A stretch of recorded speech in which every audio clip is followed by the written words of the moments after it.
Hello everyone and welcome to Fistful of Feminism. My name is Monica and today I'd like to talk about Asian representation. And yes, I might be in my Kaylee cosplay.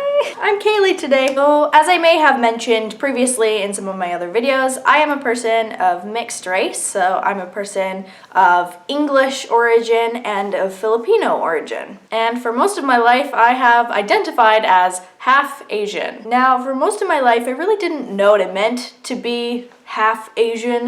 Did that mean that like literally one half of me was the Asian side and one half of me was the English side? Or does being Canadian fit into all of that? And how do settler politics and the fact that I am implicit in colonialism, how does that shape my half Asian identity? And when I say half Asian, what exactly am I saying there? Asia is a really large place, and there are many different cultures and regions within Asia. So for me, it is probably better for me to say that I'm half Filipino and half English. Now, growing up as a half Asian person, I didn't really see many representations of what I thought was my culture and my people represented in the media. I got one princess, Mulan. And she wasn't even my culture, but she was the closest thing to an Asian princess that I had. It was really cute, actually. I used to collect all of the women of color Barbies, and those were my favorite. So Disney left me identifying with a Chinese princess, who wasn't even really a princess, but she was a warrior. She was really awesome. But I, as a Filipino girl, had to identify with Mulan, because that was really the only option that I had. Because I didn't really feel like I fit in with the rest of the other princesses, like Sleeping Beauty and Snow White,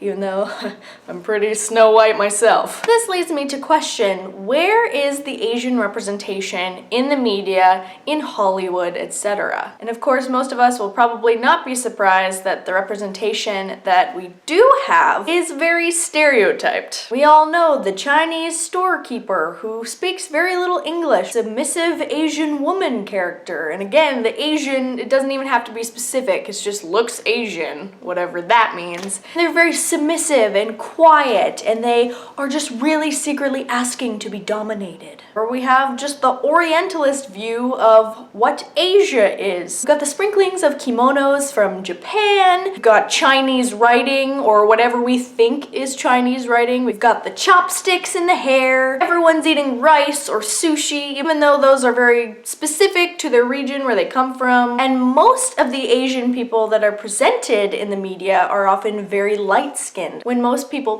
picture Asian people, they're usually picturing people who are quite pale and very close to white. There is also many different fetishes that fetishize Asian women, and some would call that the yellow fever. And again, this plays on the submissive part of Asian women, that they just are always asking for it, and they can't be strong, they're just biologically submissive. Now, as you can see, as a feminist, all of these stereotypes are just yet they still persist. In a really great article called Negotiating the Hyphen that I found on Everyday Feminism, you can find it down below in the description. I also know that by checking off the box marked Asian/Pacific Islander, I am being placed in a broad category composed of many different regions, cultures, geographies, and languages. The term encompasses Chinese, Japanese, Filipinos, Indians, Native Hawaiians, Laotians, etc. Again, the term Asian really just doesn't cut it. Now here's the thing, you probably shouldn't go up to a person that you think is Asian and be like, hey, what kind of Asian are you? I don't think that that's the solution either, because A, it's rude, B, it's kind of racist, and C, it's probably none of your business. But generally, we are sort of getting farther away from the broad term Asian and getting into the more specifics, you know? If that person is Filipino, they're Filipino. If that person is Laotian, they're Laotian. In mind, I still do identify as half Asian. That's always going to be a part of my identity. And when I say that, I have to understand what it is that I'm really saying and what that means to me as a person. But with all of those stereotypes in mind, which you've probably seen on TV or in movies, countless times over and over and over again. This also brings up another question of where are the Asian folk? Normally, Asian or Pacific Islander folk are never really the lead characters of shows. The characters are often brought in to ethnic up the main character who is white. And a lot of the time, Asian actors are asked if they can do some sort of accent, or the fact that they're Asian means that they can play a plethora of different kinds of Asians. For example, a Chinese woman will play a Korean woman, even though those two cultures are very, very different from each other. I'm guessing you can see the problems arising here. So this is the part where we all take a critical lens at exactly what kind of media we're watching and where are the Asian folk. Now, another really great video on this topic of Asian representation is Marina Wantanabe's video on Emma Stone, who plays an Asian Hawaiian character in a movie, which is like so bad, it's ridiculous. I would recommend you check out that video, I've got it linked down below. But Marina does bring up some really awesome characters on the TV show Agents of S.H.I.E.L.D.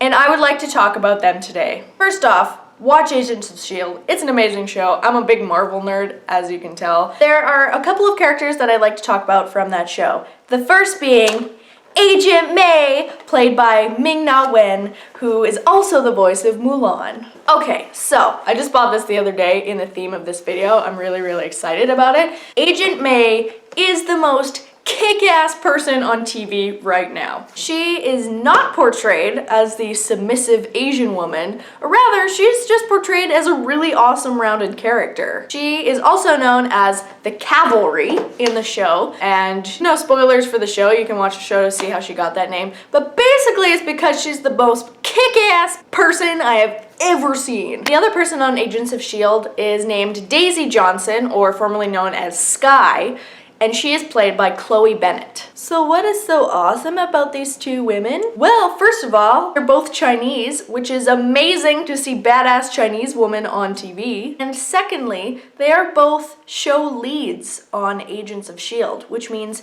two Asian women are leads on a leading TV show, which is extremely popular, a Marvel TV show, and just about the best place to put representation if you're lacking it. So I just want to talk about Na-Wen for a moment. Na-Wen is probably one of the most inspirational Asian actresses that I've ever seen. There are a lot of Asian actors out there, but she is so strong and such a voice behind Asian representation in Hollywood. And yeah, she just has this voice that carries the voices of many other Asian actors out there saying that, hey, we're here, we're talented, and we want characters that are not stereotypical. The fact that she is so badass on the show and is probably the most respected agent of S.H.I.E.L.D. because of her skills and her history as an agent, it's just such an inspiring character, and that's the kind of characters I want to play on TV.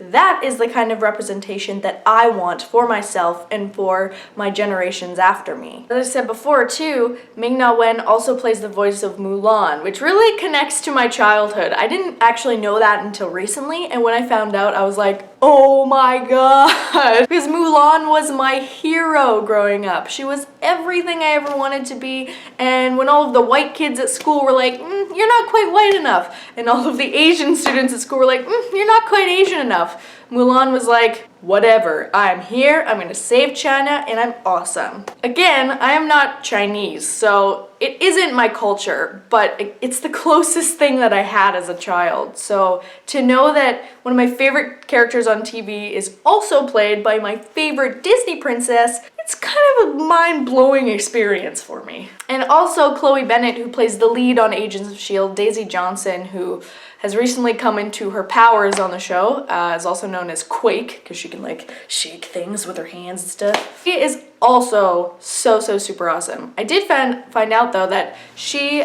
before she was an actor, was actually a singer in China, in Beijing specifically. So Chloe Bennett's birth name was actually Chloe Wang, but she changed her last name because she wasn't getting very many gigs in Hollywood. Now this is actually a really big thing that happens with Asian actors, is that they'll often adopt a more English sounding name, a more Anglican sounding name, in order to get more roles and book more auditions. Now, I have a really English name, so this has never been an issue for me, but I've noticed this as an actor for many years, realizing just how much of a struggle that Asian actors face, and when they do get gigs, they are often these stereotypical, really racist roles. In short, Agents of S.H.I.E.L.D. is a really great example of where we need to go for the future to see these beautiful, well-rounded Asian characters that I know that we can play. And that's the kind of inspiration that is going to change the way that we racialize people. It's going to change the way that Western white people are viewing Asian people, and hopefully a step towards a more anti-racist feminist society. So, in short, in my Kaylee cosplay that you can't really see, but it's like here, see? I'm calling for better Asian representation, for more amazing actors like Na-Wen, like Chloe Bennett, to be in the forefront of our media and our TV shows and our entertainment. What about queer Asian women? What about trans Asian women? What about all of these other identities that are not yet there? I am demanding more Asian representation in everything that you see. And I think on that note, that is all I have to say about Asian representation for today. Ming Na Wen, you're so cool. I actually didn't know this until like right now, but it's actually Ming Na Wen's birthday today. So, really impeccable timing for this video. Happy birthday, Ming Na Wen. You are so inspirational to me. And I'm gonna send you this video, and if you see it, then I will freak out and be the most happy, small, half Asian child in the world. If you'd like, you can subscribe and go there and da-da-da-da-da. I will see you all next time. Hashtag better Asian representation. Hashtag Asian representation. Hashtag now. Alright, bye.